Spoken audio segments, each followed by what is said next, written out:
So very good morning, everybody, and welcome to this beginning of a new course. We've got 3 sessions on this prayer to Vajradhara. And as I explained just now, in the setting up of this meeting, I made what they call a waiting room, which was not a good idea. It's not in my style either. Everyone's welcome to me. So, but anyway, there is a waiting room. I didn't tick the right box. So you'll excuse me from time to time if I need to look over the side of my screen and like somebody just arrived, let them in the door. So here we go. Well, let's go. Let's go in the best way. Let's go with the right motivation. And as with all these courses and all of these talks, we're together for an hour and a half, and we're going to be making some pretty good karma, I hope. And the power of that karma depends almost 95% on the power of your mind. Just being here on Ken Holmes' talk, and especially if during the talk you start thinking, what a twerp this guy is, and oh no, I heard this much better presented by, than if you are angry or jealous or maybe falling in love with me and full of lust or whatever it is, then you won't be making good karma at all. So it depends on your mind. And we need not just a good mind, we need a powerful, good mind. So I always tell you the same thing. You're probably bored stiff with it, but it's so important. We need a big mind. And big means inclusive. Mind has no size. Nobody ever found it, not even the Karmapa. So we can't say it's 20 centimeters or 5 kilometers, or where it is, or what it is. But we can talk about a big mind because we can measure how inclusive our mind is. Why are we here? Why are we alive? How many people are we carrying to something better? How many people does our life help? I remember so often Akon Rinpoche would say, first and foremost, help yourself. Then you can score one person, because at least you got one person out of the mess. And actually working on oneself is the only guaranteed place. Helping other people's tricky. I spent a lifetime trying to do it, and the Christian parable of the sower is so appropriate. I see that with the Rinpoches I've served. They throw so many brilliant seeds, but how many actually sprout? So few, so few. So anyway, if we can help ourselves, which is must be our priority in Dharma, must be. Because we're making our mind and our habits and our speech and our knowledge, the whole way we are, a friend to help other people. We must work on that first. It's no good trying to help other people if you're a bit of a mess, because the mess carries through. So score 1 if you're already well on the way to sorting yourself out. And then maybe we can help one other person. Then you can score 2 if you're really helping them, and if you're helping them through your bodhicitta, helping them become someone who can help others, then you can score 2, and so on. And we saw in our previous course on the stages of the path, you end up helping 100 or 1,000, or like Taisitupa, like the Karmapa, hundreds of thousands. It's marvelous. But we need to start with ourselves. So with our big mind, we have our own mind, which is big, because we are setting it on enlightenment.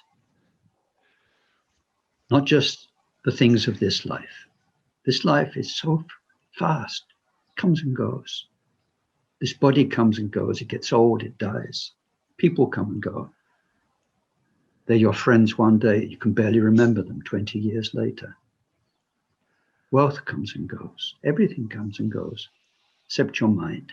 So we set our hearts, our minds on enlightenment over all the lifetimes yet to come. A big mind with a big view. It says, Khenpoken tells us, see this life like your steed, like your horse. Ride it well, and ride it where you want to go. So, big mind for ourselves, and then an inclusive mind, because we are taking with us our dear parents and all of those who were significant in our life. They are so important. They're our karma. They're part of our mentality. They'll come back. We need to include them. And then, bit by bit, all other beings. And we include them in this big mind, this endless mind, with great love, as much love as you ever felt for anybody. We try and love everybody that much. And then a happy mind, because we have the Dharma.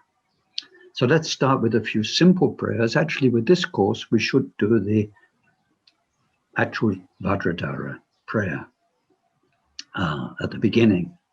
We'll do that next time, maybe. And I hope by next time to have a recording that you can listen to and learn and can share with you. And then, anyway, just for now, some simple prayers to start our good motivation. Sonje chodon soje chonomla jancho bando dane chapsunje. Dagi jinso jipe sunamje. Drola penchera sanje droparisho. Semchen tamche dewa tong dewe jodong tempara choche. Dongal dang dongal je jodong trawara choche. Dongal mepe dewa tompa dang men trawara choche. Nyeren chadan ne tang tralwe tang yom chempola ne para jura che. Palen sowe lama rinpoche dagye che wara pende den shola. Kadren chempo gone jisonte kuson toche ngadro santo sol.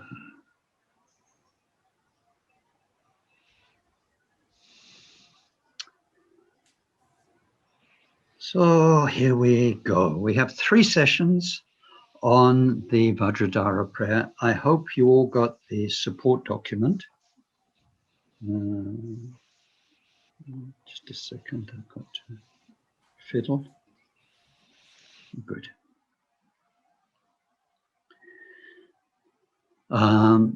That's got the prayer in it, and it's got the story of the author. And I sent a second support document that gives you some rather complicated charts. Don't be frightened, we might never use them, but they'll be useful material, and we will look at a bit of them. You don't need them printed out or to hand just now. So first of all, we're doing a prayer.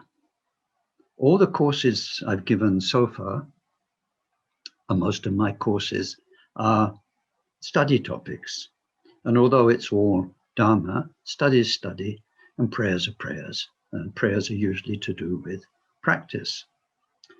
So why are we studying a prayer rather than just sitting down and doing it?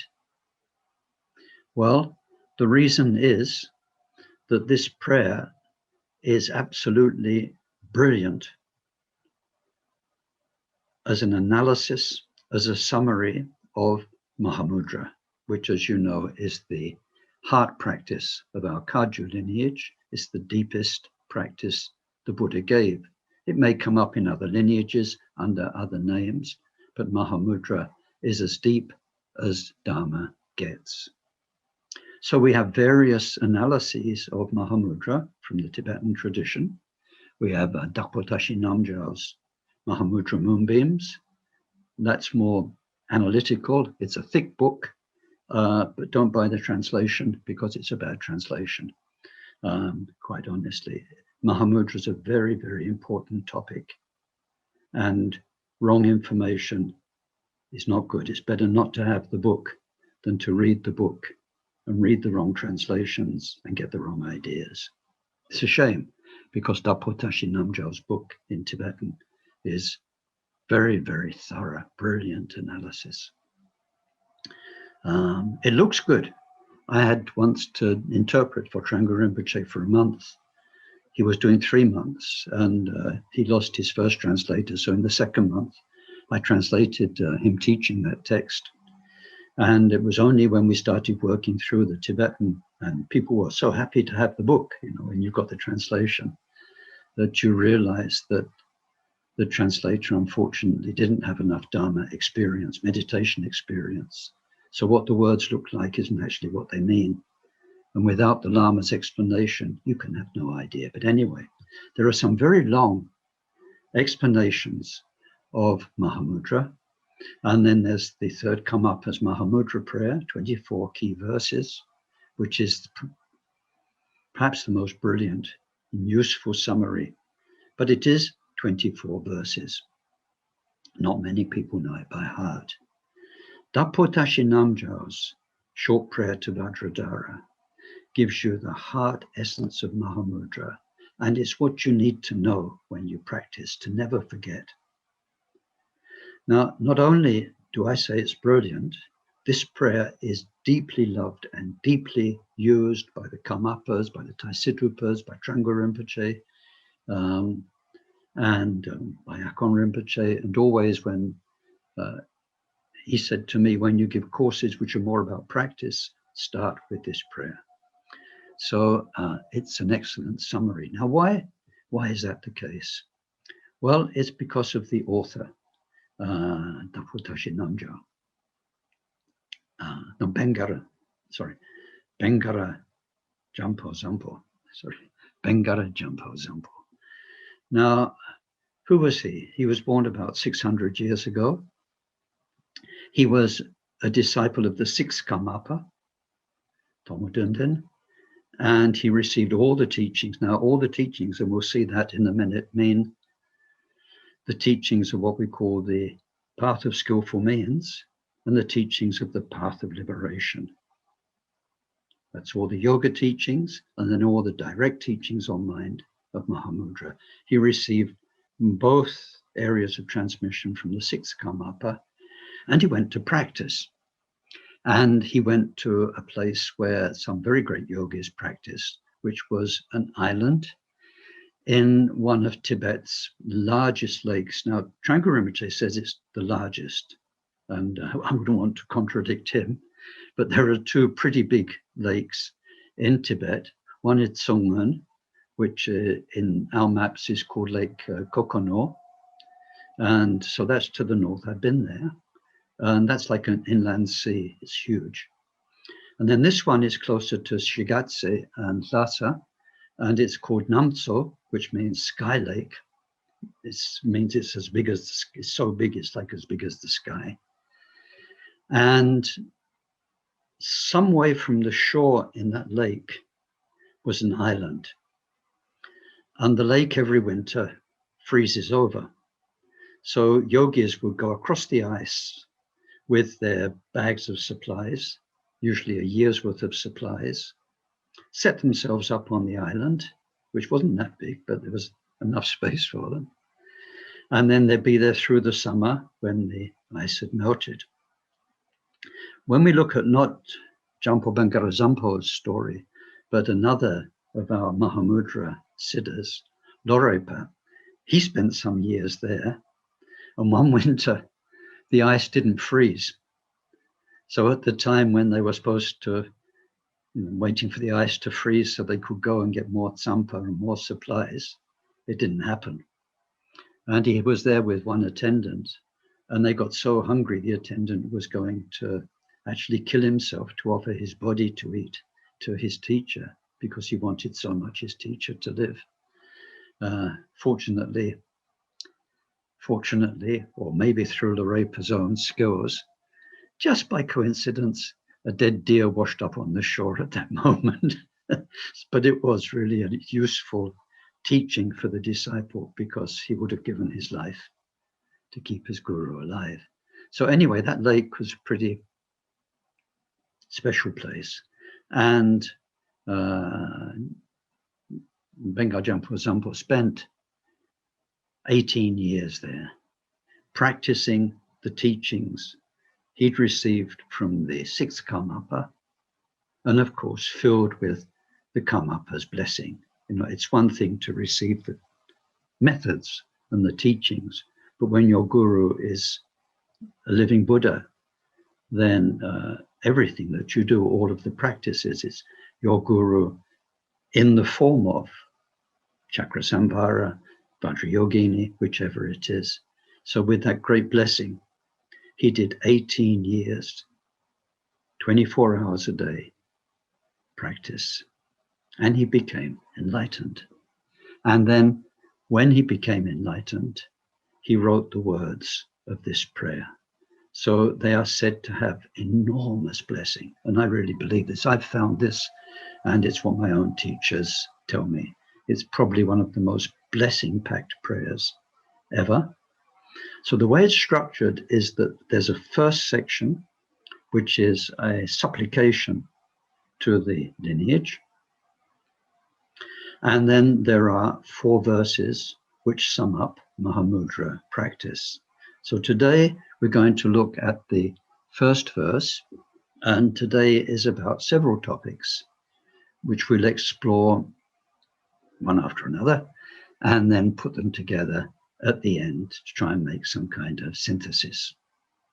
So what are the topics? First of all, who's Vajradhara? What's Vajradhara all about? Secondly, lineage. Lineage, and by extension, guru, because lineage is none other than guru. Except that, ... we'll come to that, lineage. So Vajradhara and lineage and Mahamudra, they're our main topics today. So where do we start? Let's start with Vajradhara. And Vajradhara is the way the Buddha manifested to the masters from whom come our lineage. Buddha has no form. The real Buddha, what Buddha mind is, Dharmakaya, has no shape, has no color, it has no location, it's everywhere, which means it's nowhere, because it's everywhere. Nowhere in particular.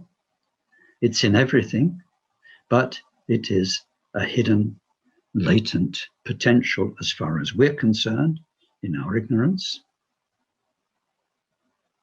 And it's the only real truth as far as Buddha's concerned and as far as we're concerned once we wake up. So that truth is embodied in 3 things, and this is the real Vajradhara, is primordial wisdom, which we can get some kind of a handle on when we learn about the 5 Buddha wisdoms through the 5 Buddha families. And we explored that a bit in our previous courses. But anyway, primordial wisdom, the wisdom that's ever present. If only we could find it. There all the time, here right now, wisdom, one thing. And wisdom, and as our deep poetic dohas tell us, wisdom that has, number 2, compassion as its heart essence. You cannot separate the loving compassion that pervades everything that is the Buddha mind from the wisdom. It's the sort of wisdom that only love can bring, and it's the sort of love that only wisdom can bring. And then those, if we, from our point of view as analyzers, make them 2, wisdom and compassionate love, then together they bring a 3rd thing, which is power to help other beings. So this timeless wisdom, loving wisdom, can manifest.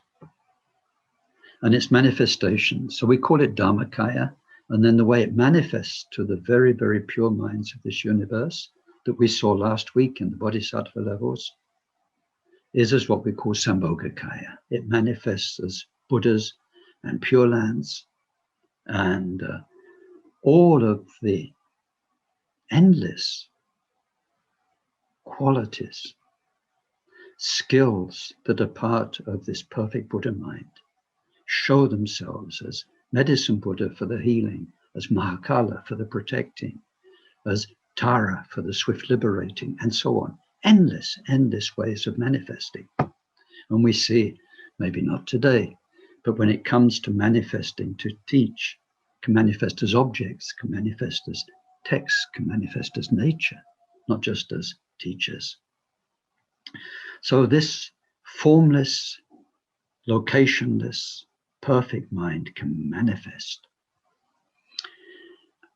as Sambhogakaya to pure minds, and then in the world of beings who are incarnated, like ourselves, as Nirmanakaya. So Vajradhara is all of those. And Dhammakaya, Sambhogakaya, Nirmanakaya. The way we represent Vajradhara as Dhammakaya, because you can't really represent everywhere and nothing at all. And you can't really represent love and wisdom. You need something. So is as a naked blue Buddha, the naked truth, the naked presence of wisdom and love. And then the way Vajradhara manifested to the great gurus of our lineage, so in their minds is a Sambhogakaya Vajradhara. And so there we have Vajradhara, like you've probably seen in the refuge tree, and that's in your support document, which is Vajradhara Sambhogakaya, with all of the silks and the ornaments and the jewels and the crown and every meaningful symbol. And then Vajradhara manifests as Nirmanakaya as well in this world to other beings. So our prayer is to Vajradhara as the timeless essence. Now, here we need to come into an understanding of lineage.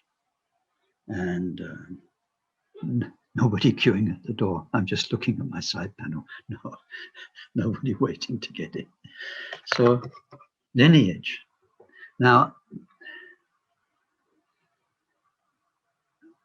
we have two understandings of lineage. There's lineage out there, and there's lineage in here in your mind. Mahamudra is about those two coming together. Lineage out there, and we'll come to that in a moment, and in our case, the Kagyu lineage or the Kama Kagyu lineage is a pure handing down of mastery of mind, of mastery of technique, a handing down of understanding, primordial wisdom. So, and that happens from accomplished master to accomplished disciple. And so the teachings that came from the Buddha, now in this case from the Buddha, not the historical Nirmanakaya Buddha, Shakyamuni, but from Sambhogakaya aspect of Buddha mind, Vajradhara. The way the Buddha manifested to Tilopa and to Saraha and so on, then that got Tilopa and Saraha enlightened. They were enlightened. Their minds were pure. And then they trained their disciples until their minds were filled with Vajradhara Buddha and the purity and the love and the wisdom. And they trained their disciples. So out there, it's absolutely amazing in this world which can be seen as so corrupt in human life, which is so primitive in many ways. We're not masters of our emotions. We're not masters of our thoughts. We are very, very primitive humans on this planet. That in this world, something so pure can be kept alive. Generation after generation after generation. And then it's out there now at present with our great teachers in our Karmakaju lineage. So there is this idea of lineage where the Buddha's enlightenment and many of the methods to achieve it have been handed down through a human transmission in our world. The inner lineage we learn about in the Buddha nature teachings, which show us that in our mind, since time without beginning, two things have been running parallel. Our Buddha nature, our pure mind, which never changes, and then consciousness, which changes all the time. It has all the marks of impermanence and interdependence and suffering. And the consciousness has covered up. And it does that right now. Right now. We can't perceive, we can't be our Buddha nature because we are thinking, we are feeling. Our history covers it up. It drives us into doing this, doing that. It distracts us into this and into that. So that's been happening life after life through endless habits. We call it samsara. Consciousness covering up our Buddha nature. But that Buddha nature is a lineage. Now, the word for lineage is jut in Tibetan. And the title of the Buddha nature teachings text, Mahayanottara Tantra. Tantra is jut in Tibetan. Tantra is Sanskrit. And the word tantra means thread.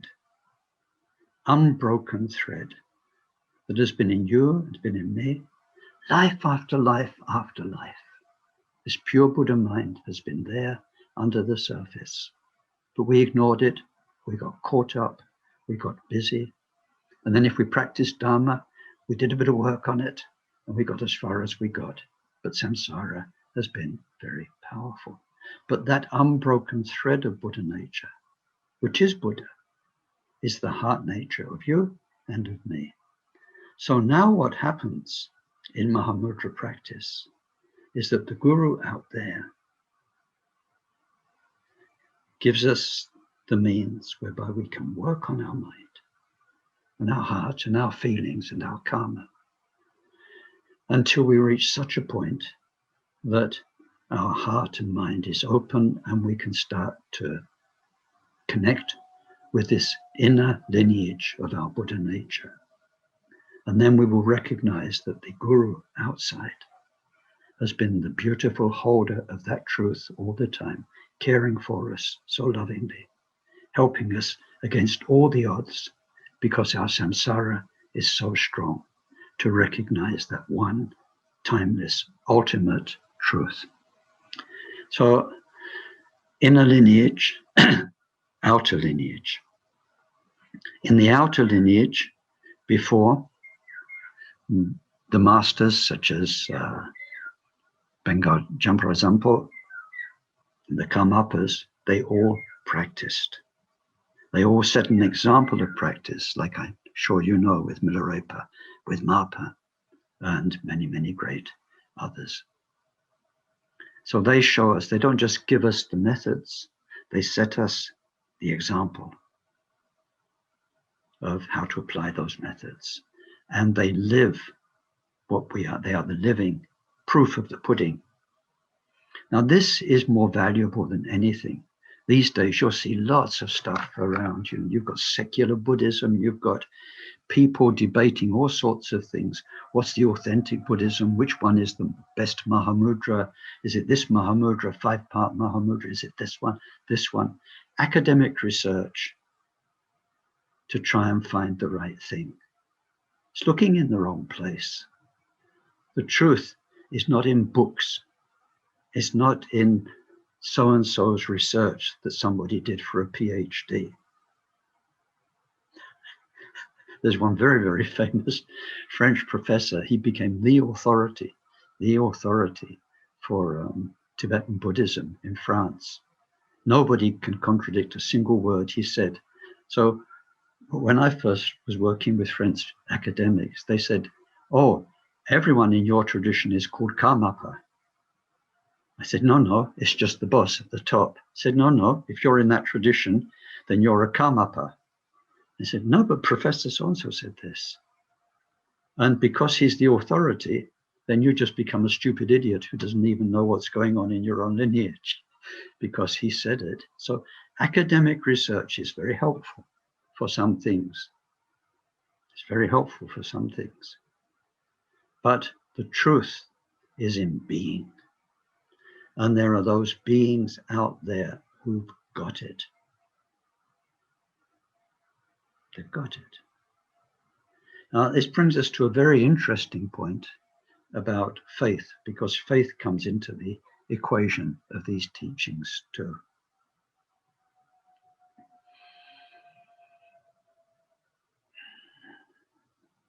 Either there is one timeless, changeless cosmic reality, or there isn't.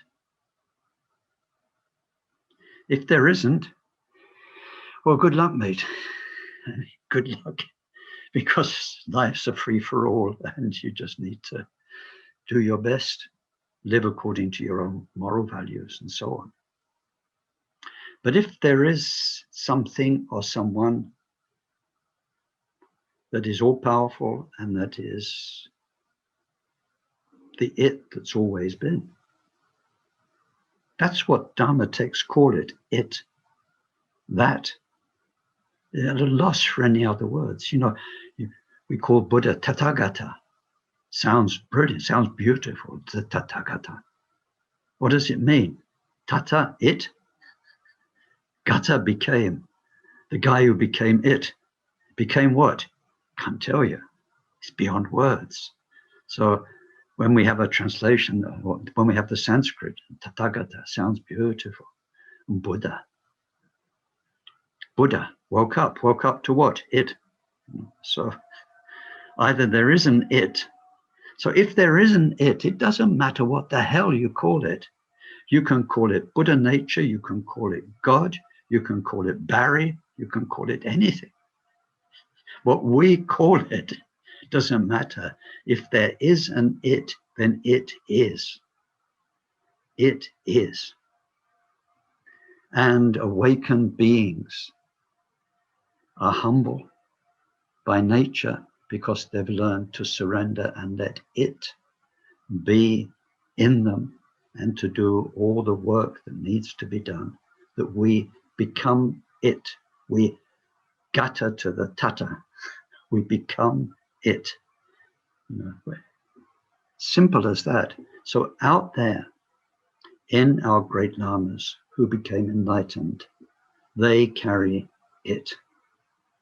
And the way they work with you, if you can follow their instructions and apply them with faith and with diligence, then you will discover it. And all the blah, blah, blah of people doing historical academic research will be completely by the way, because your heart will open up, because you will understand bodhicitta from the inside, because you will start to appreciate just how far Buddha went, why it took 3 cosmic eons. You'll understand the amazing potential of mind because it becomes real. So lineage, the reason we supplicate the outer lineage is because it's only with that help that we can awaken the inner lineage of our Buddha nature. And otherwise we can get it wrong. You just had the story of Bengar Jampal, his name doesn't roll off my tongue easily. 18 years in meditation with all the Karmapa's blessing and instruction.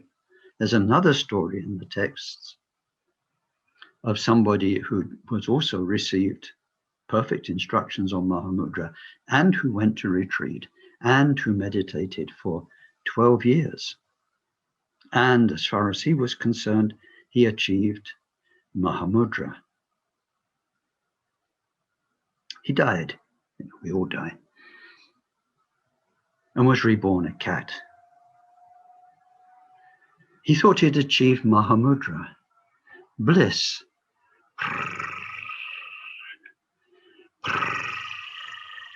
So he was in a state of bliss, a state of non-thought.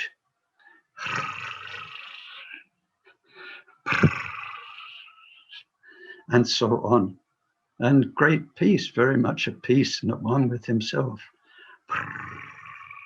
So we also need a guru presence. We need a teacher because we can get it so wrong. We are primitive humans, and as soon as a tiny bit of experience comes along, we think we're enlightened. As soon as there's a bit of silence, a bit of peace, as soon as there's a bit of harmony in our inner energy body, as soon as there's a bit of blessing that comes through, we can mess around with it so much, unfortunately, that we need the sane presence of a teacher to help us see not just where we're going right, but where we're going wrong. So this is why we supplicate the lineage. And then also it sets an example. Now, how not to get lost here. You don't need to dig it out now, but somewhere in your documentation, there's this family tree of the lineage. Now, you could spend a year exploring this. It's amazing. So it comes from Buddha Vajradhara. And then in our Kagyu tradition, we have two main original lineages. The oldest ancestors, where it all started, not Adam and Eve, but in our Karma Kagyu tradition, we've got Saraha, and then through Saraha's disciples down through Maitripa and then Mapa, we get the teachings, the direct teachings about the nature of mind.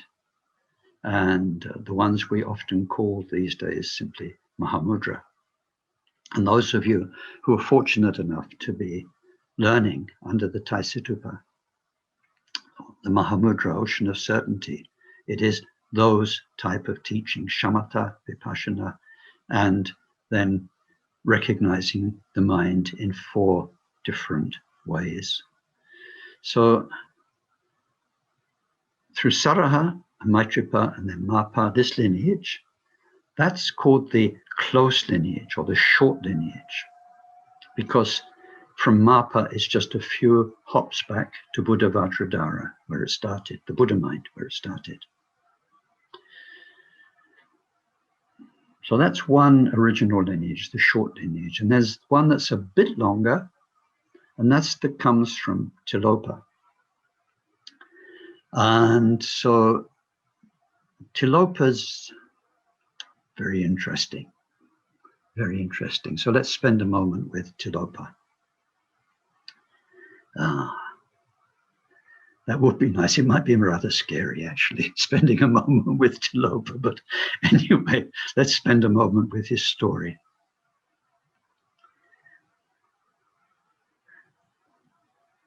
Gosh, I'm just thinking of spending a moment with Tilopa. It's too much. Anyway,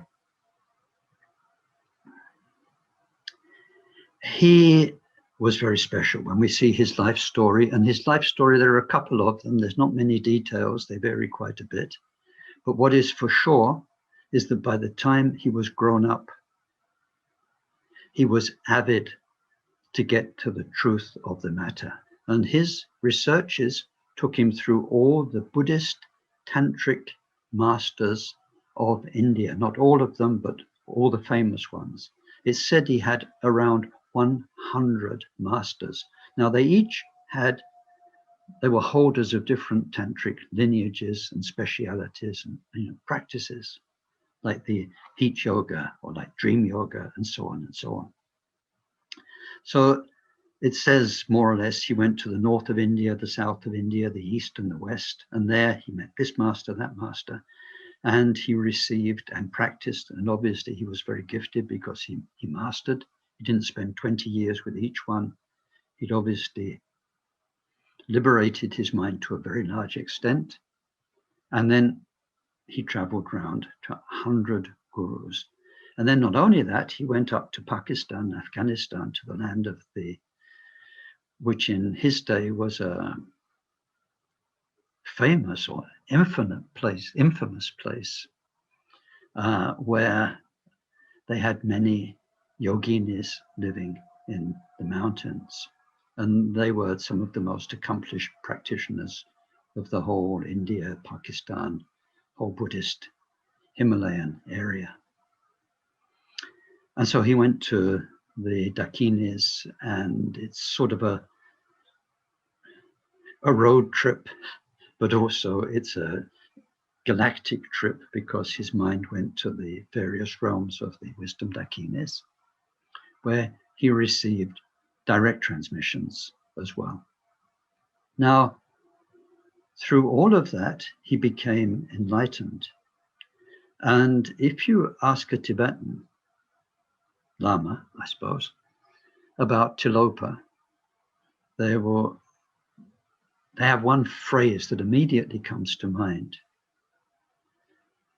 Tilol ngala mi lama me, nge lama doji chanchen yin. I, Tilopa, have no human guru. Now, when you hear this, if you know anything about Tibetan Buddhism or Indian spirituality, it's outrageous. I remember when I went to India in 1970, when people, they love to talk of their guru. You see their eyes light up, their hands go to their heart, and they say, you know, my Guruji is, and they tell you who it is. And then respect for one's teacher is paramount in all of Vajrayana. So when Tilopa, who had 100 very, very wonderful teachers, gurus, with their lineages, says, I have no human guru, it's shocking. It's like he's ignoring them if you don't understand. Then he says the second line, my guru is Buddha Vajradhara.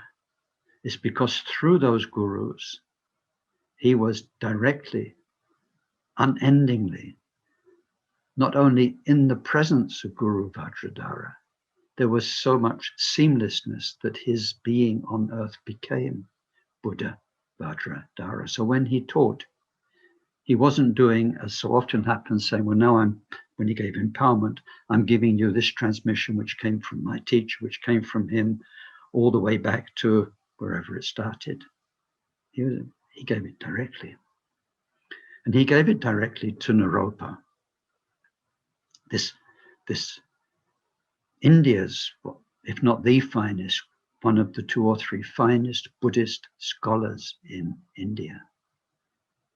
Master scholar, Mahapandita, who left all of that through the visions he had, to find his guru, who was Tilopa.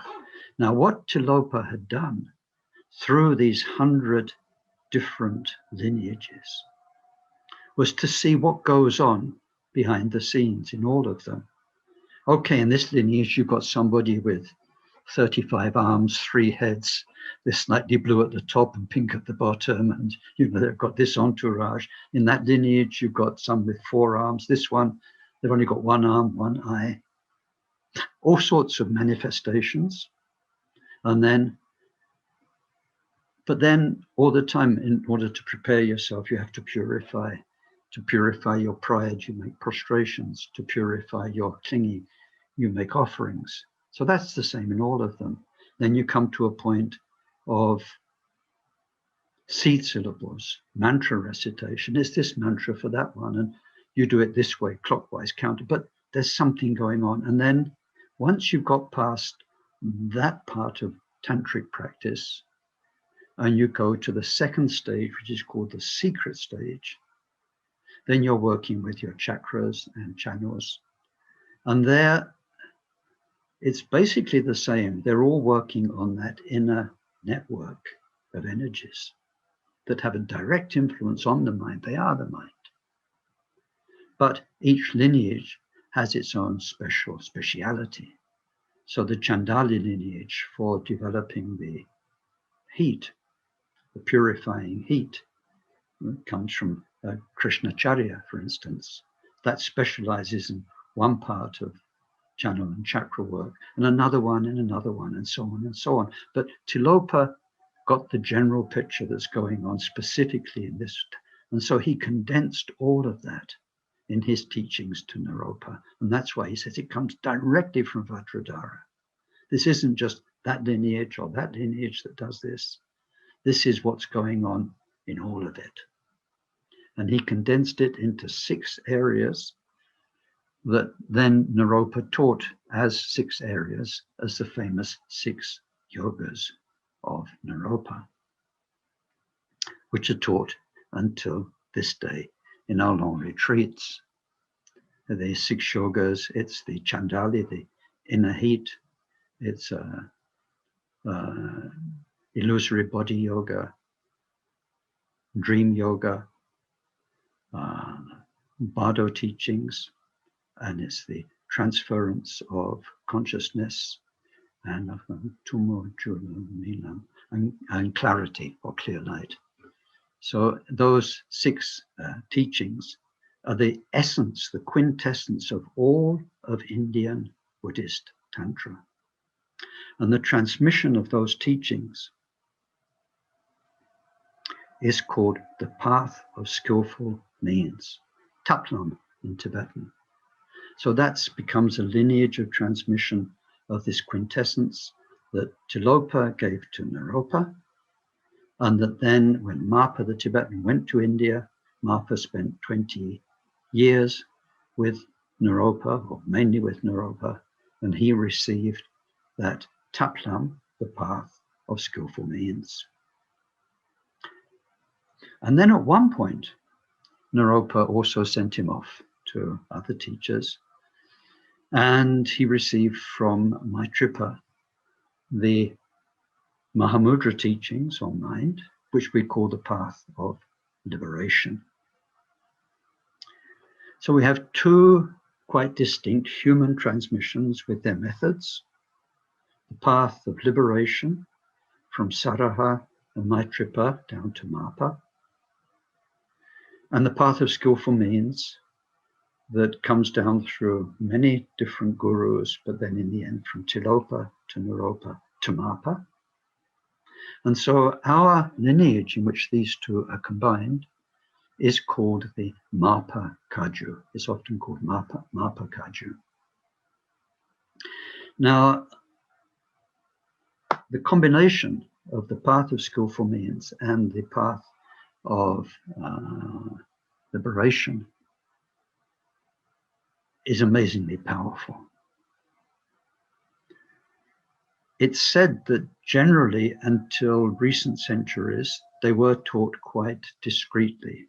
Depending on the disciple, some were more suitable for the yoga teachings and the tantric teachings, the sadhana practices, the long retreats, with all those complicated practices. Other people were more suitable for the path of liberation, the direct teachings on mind.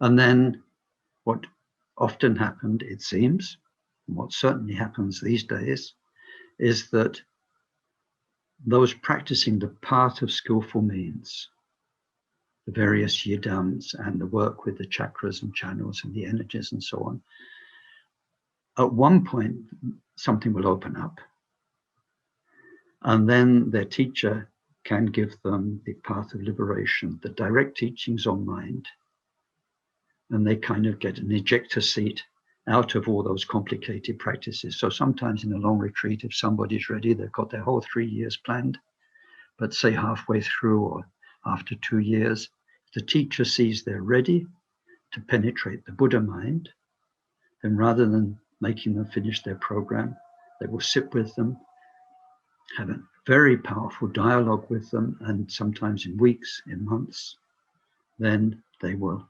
be awakened stably to Mahamudra. But anyway, 2 different lineages, skillful means and liberation, that combine in Marpa. He taught them, as you know, to Milarepa. And up to that point, we have something that was very small numbers, the gurus, the disciples. Mapa didn't have a huge monastery. He didn't even have an ashram. When Milarepa went to look for him and asked the village people, where's Lama Mapa? They said, no idea, never heard of a Lama Mapa. There's Farmer Mapa up the road. and he was kind of a village elder. He was obviously one of the big shots of the area. So it was kept secret. Many of the 84 Mahasiddhas, nearly all of them, kept themselves to themselves. It's only through the power of karma, through the power of dharma, through what's called bhaksha, the power of past lives, that people were drawn to them. And if they saw the person could hack it, could take it, then they took them as disciples. But it was all undercover. People just thought of them as sesame grinders, as washerwomen, or whatever they were. They didn't know. So there was that kind of something only for those with an enormous karmic propensity until the time of Milarepa. And I think you know something about Milarepa's practice. He spent all of his life as a hermit, and he didn't set up. But then his disciple was Gampopa. Now, to these two lineages of liberation, Mahamudra instructions, and the 6 yogas of Naropa, summing up all of Tantra, he introduced monasticism, the pure precepts of the monks, nuns. He introduced all of the perfect bodhisattva teachings of the Kadampas from Atisha's lineage. And so in Gampopa, we have the totally complete package of Dharma. We have the basic level of vows and morality, Shravaka level. We have the Bodhisattva level of teachings of living in love and kindness and dedicated towards using every life towards enlightenment. And we have the Tantric teachings as Tantra of skillful means and the Tantra which is Mahamudra. So that's why we also call it the Dakpo Kagyu, because Dakpo is one of the names for Gampopa. It's the area of Tibet he came from. It's a region called Dakpo. So he was called Dakpo Rinpoche, the precious teacher from Dakpo. So we talk of the Dakpo Kagyu. Now, in the prayer, where we pay homage in this first verse to Buddha Vajradhara and Tilopa and Naropa and Mapa and Mila and Chuje, Lord of Dharma, Gampopa, that's how it starts. Then we move on to Gampopa's own disciples, and we have the 4 something Kagyu schools and the 8 something Kagyu schools. So in the text, it says for the first one, the 4 che. Now, although literally that means greater, it doesn't mean they've got deeper teachings. It doesn't mean they had more disciples. What it more means, as the Karmapa, our present Karmapa explains, is that they were, is that English? Anterior. They were primary. They were the first ones in terms of generations, because they came directly from Gampopa's disciples. And so you've got this in one of the annexes that I sent to you. So then you get, let's say, the 4 primary. And then from one of Gampopa's disciples, then we get his disciples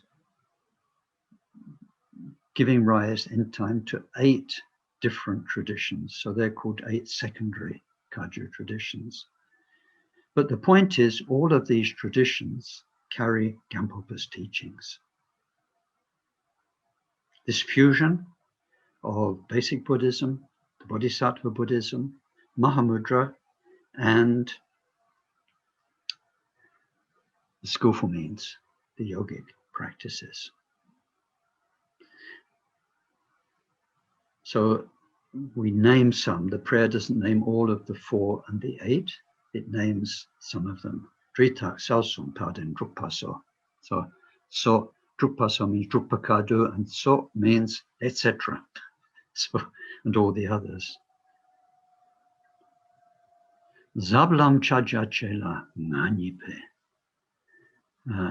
So one's paying homage to this profound path.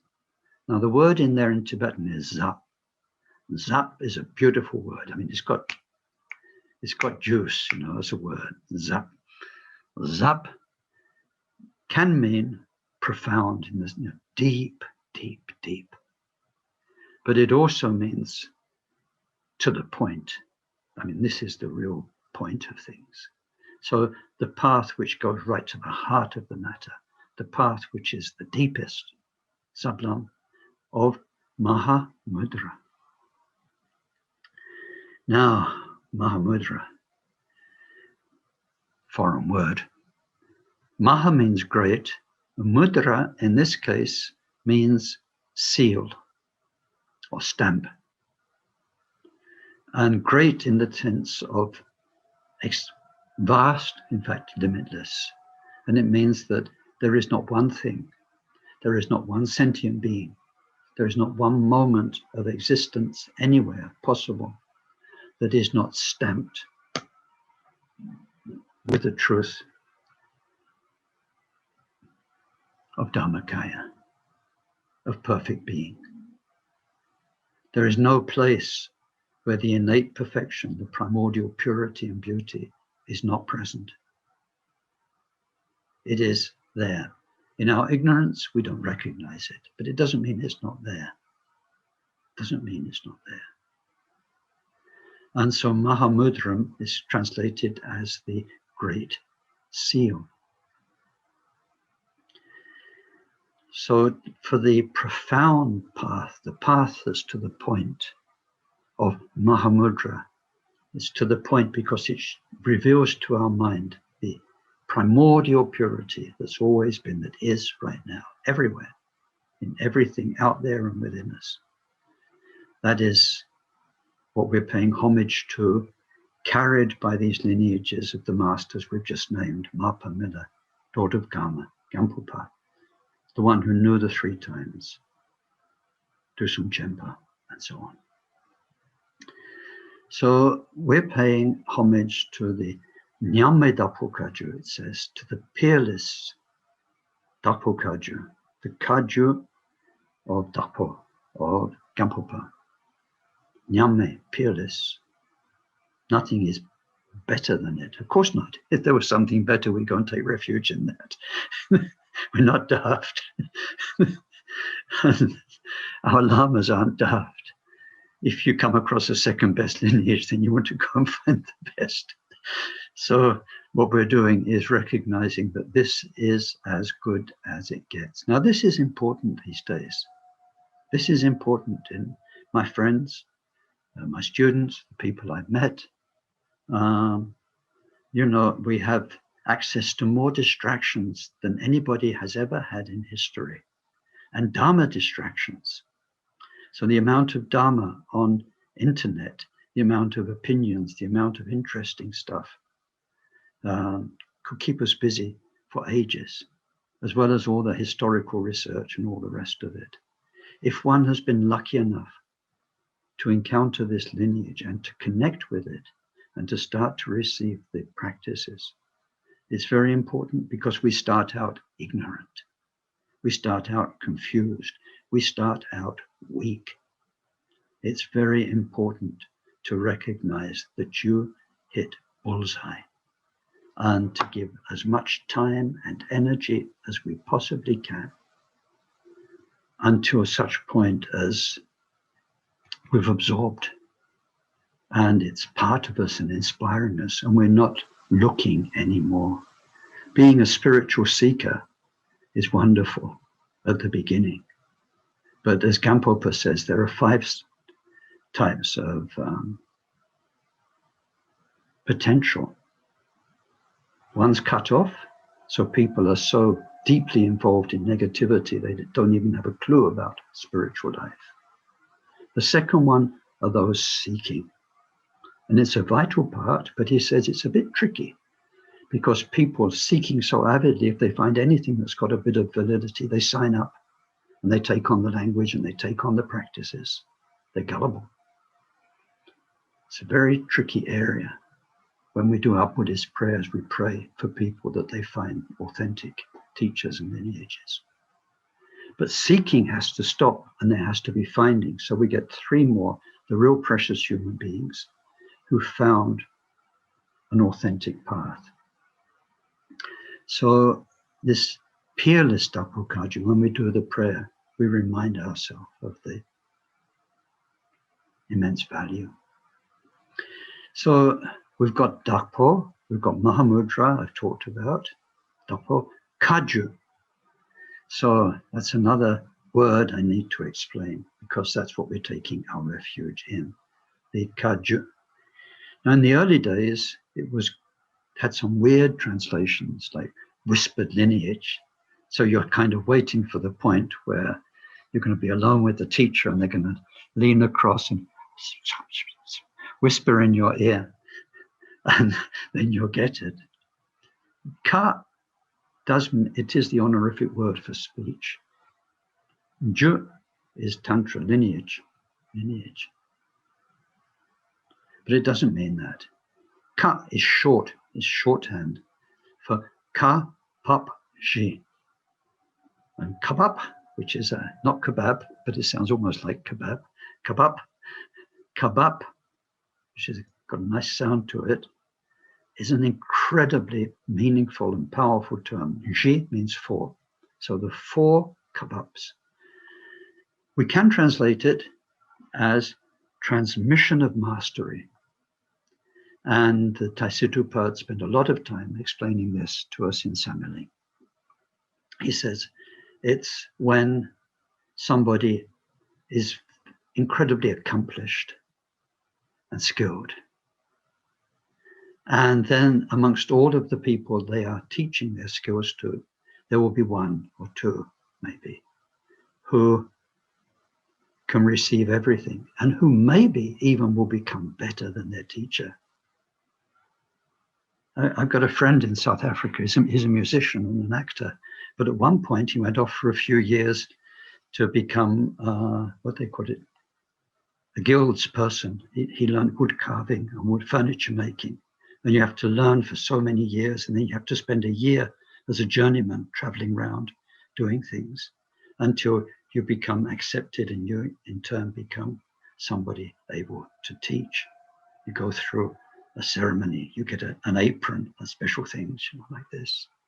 So when there is somebody amongst those being taught who really is the gifted disciple, who can truly carry on to the next generation what the master has to offer, and there is this transmission of mastery, and it's been completed and sealed, saying, yes, now you have it, you can teach us. That's a kabab. Bab means to fall, literally. And it's like the ka, the authority of the master, has now fallen upon the student. They're a worthy disciple. And as Naropa said for the Kaju lineage, in the future, like the offspring of Garudas, like the offspring of snow lions, these students will be even more powerful than their teachers, even more gifted. So kabab becomes shortened to ka. Kaju means the lineage of those four transmissions of mastery. So what are the four transmissions? Now you've got an annex because different very great masters analyze those four historically a little bit differently. It's all the same thing. Take them all together, it's all the same thing, but where you put one or the other, it's a bit complicated. There's Marpa's version, there's Gotsampa's version, there's various versions of what the four are technically, because our lineage holds lots of teachings. The dream yoga, the Tummo, the Mahamudra teachings. sometimes the mudra teachings. So those 4 transmissions, however they are passed down. Now, I think today, in order to finish off, there's one more term I need to explain. Mainly it's terms today. And this, it's not terms, it's another classification. Whatever it is, there is a lineage out there with these skills which are being handed down. And we're studying this prayer, which emphasizes out of all of that one very important aspect. So I need to make a 3-fold categorization of Mahamudra. 3-fold. You've had 2 already.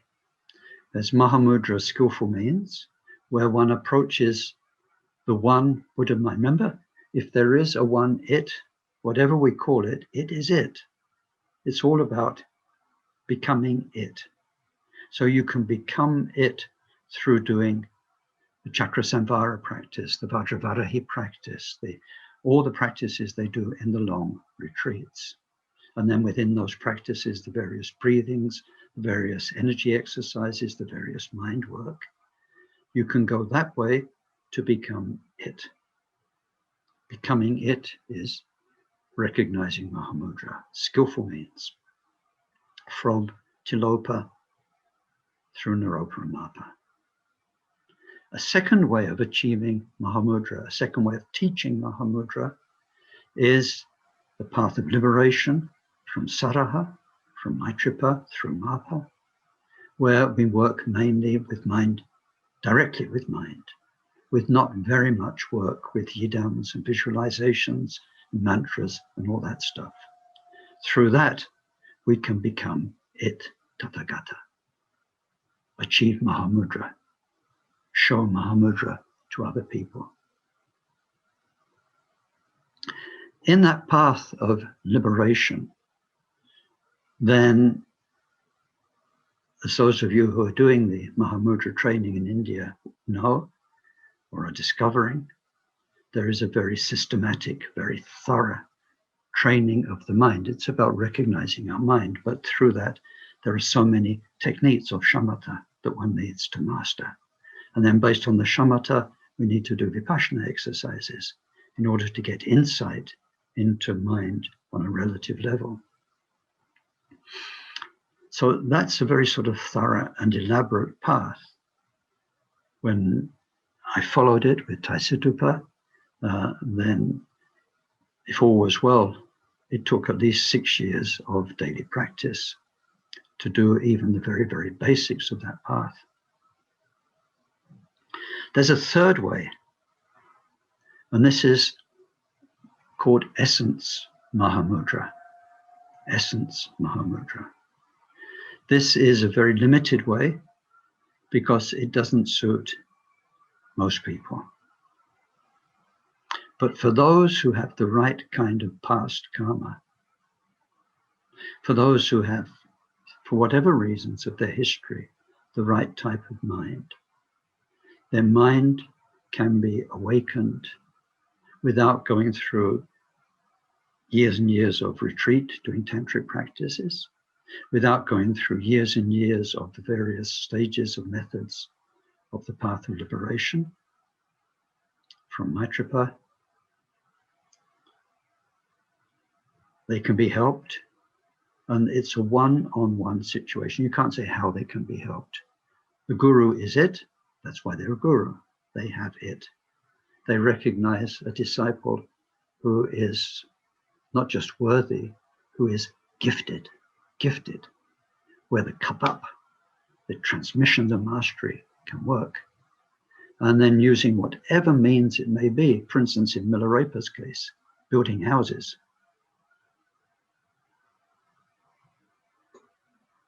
There wasn't a building house tantra lineage in India with a deity with a cement mixer in one hand. So anyway, it's completely one-on-one. to awaken the disciple, but it requires absolute confidence and trust and faith on the part of the disciple. And because the awakening involves overcoming one's own inner demons and darkness and history, that faith is vital. It's a cliche, but this thing of going up a cliff face with somebody and you're roped together, you've got to trust. You've got to do what they say. You've got to do what they say. In the tantras, they didn't talk about cliff faces. They said it's like inside a bamboo. There's only two directions. You either go straight up or you go straight down. So this very, very special way was also taught by Gampopa, as is called Essence Mahamudra. Now, although now we've gone through the first part of the prayer, which is a supplication to the lineage of these transmissions, kabab, of the kaju, of the kaju, the kabab, of Mahamudra, whatever that is, from the Indian sources through the Tibetan sources. When we come to the next verses, which analyze Mahamudra practice, it covers all of Mahamudra, but it's very, very special. It's very precious for the essence Mahamudra, for when there is devotion in the disciple, and when there is the authentic and pure presence in the teacher. I think that's it for today. So let me just tell you on this chart. I don't really need to tell you, but in our prayer it starts with Buddha Vajradhara, Tilopa, Naropa, Mapa, Milarepa, Gampopa.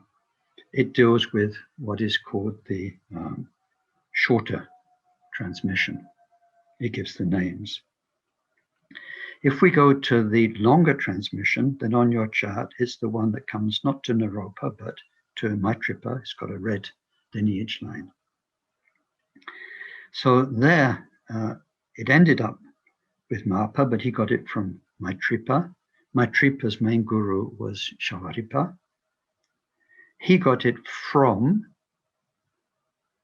either the lineage of or directly from Nagarjuna, or somebody called Nagarjuna. There are a few Nagarjunas in Indian history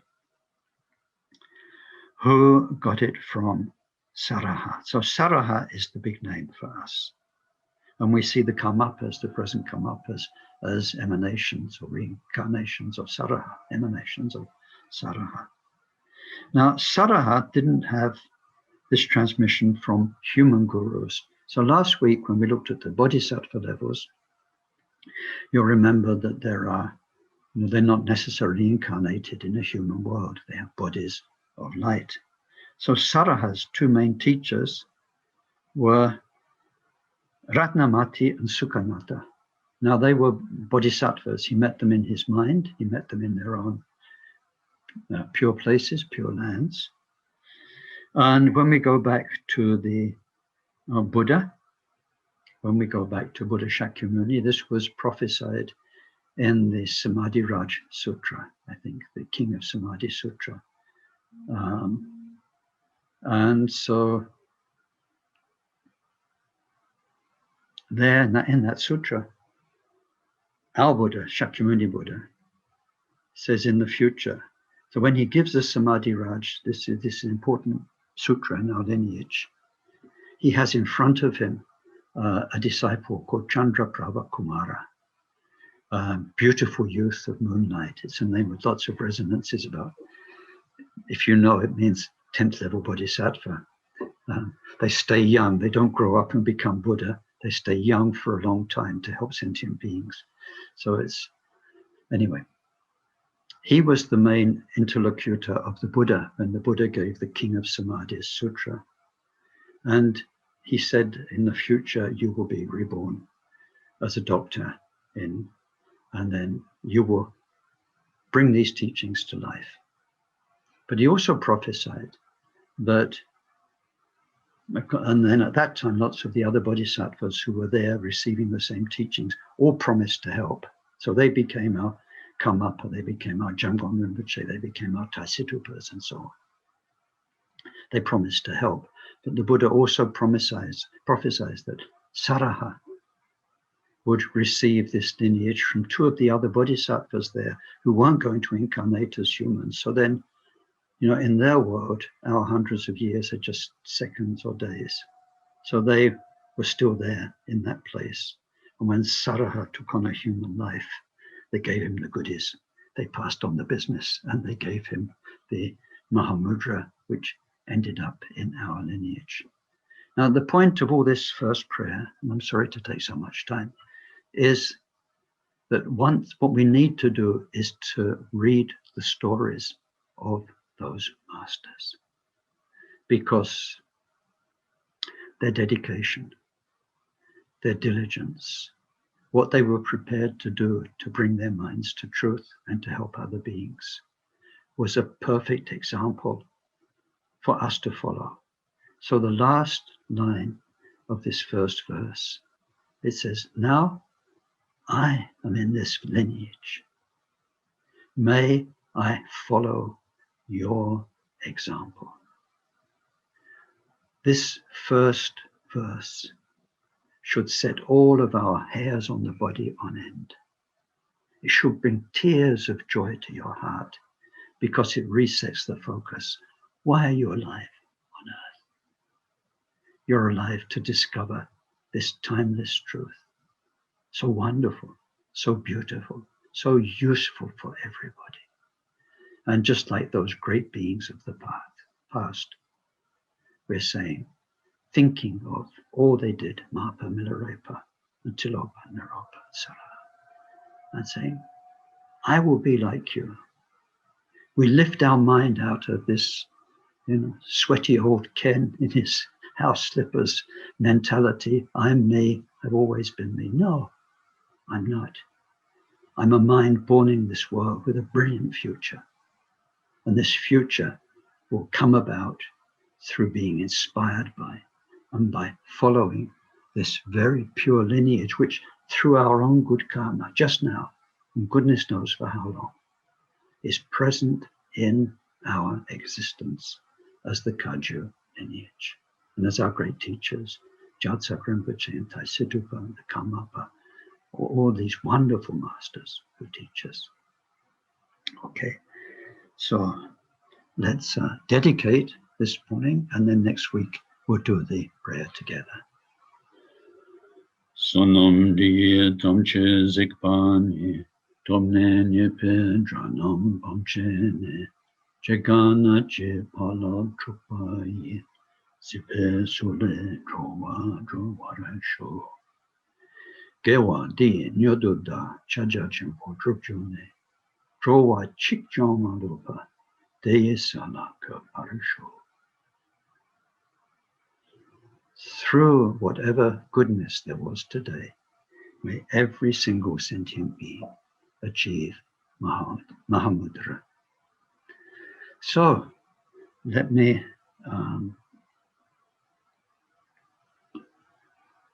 where am I?